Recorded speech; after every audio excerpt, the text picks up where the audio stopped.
My name is Em. Long bosses, I've been sick for the past 2 weeks, and I just lost my voice. It is what it is.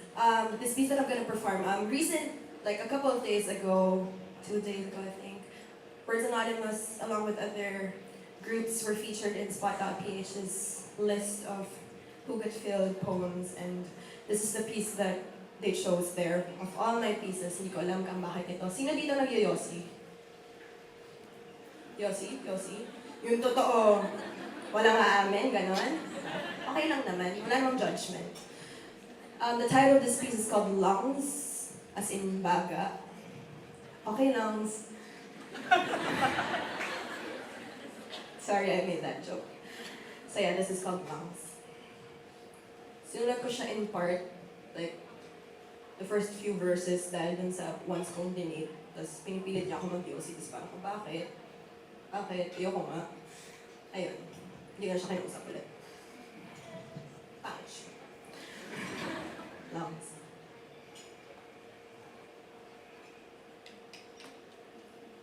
The human body is a wondrous thing.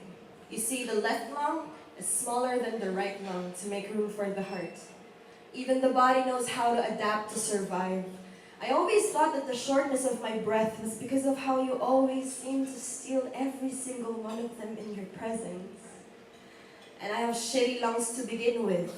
What more is the amount of smoke you inhale when you can't seem to put your pack of cigarettes down. You always try to get me to take a puff, and I always refuse. This was before I knew about the smaller left lung. You see, in my opinion, you were smoking enough for the both of us. Each stick of cigarette decreases your life by 7 minutes. I always thought you were reckless. I didn't need to multiply every stick by 7 minutes to know that. You see, except for identical twins, every person in the world has a unique scent. And I guess that's the reason I can still somehow identify your all-consuming scent of musk and man every turn I make. And people associate memories with scent. And you can only imagine the tidal wave of emotions that carried me in it. Somehow, I just know that all the smoke clouds that I pass through will be enough to rain on my parade and remind me of you. How it shouldn't really matter. But as it clings to my clothes, I am reminded that I will only ever have your smell to go back to. I will never, ever have you. Not again. The brain is much more active at night. I am living proof of this fact as I wait for sunrises to emerge, as they are the only evidence that I survived another night.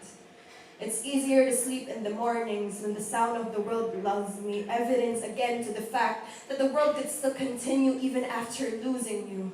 And my brain has to shut up at one point. I hold on to this the way I held on to you for so long. Women's hearts beat faster than men's. And I think that's unfair. It's unfair that the one who loved less gets to leave their relationship with fewer scars. Even if we both took a dive in a room full of broken glass, did you perhaps manage to find an immunity to pain, to taking risks, or falling in love? Somehow I think these words are just synonyms. The way you made goodbye and forever mean the same thing. It takes around 200 muscles to take a single step, but I realize it can't be that much, since I watched you walk so easily away from me. How every step felt like a taunt, how it took me back to high school where boys called me ugly because I was darker than every other girl. I didn't throw a punch that day, nor a fit, but I wish I did.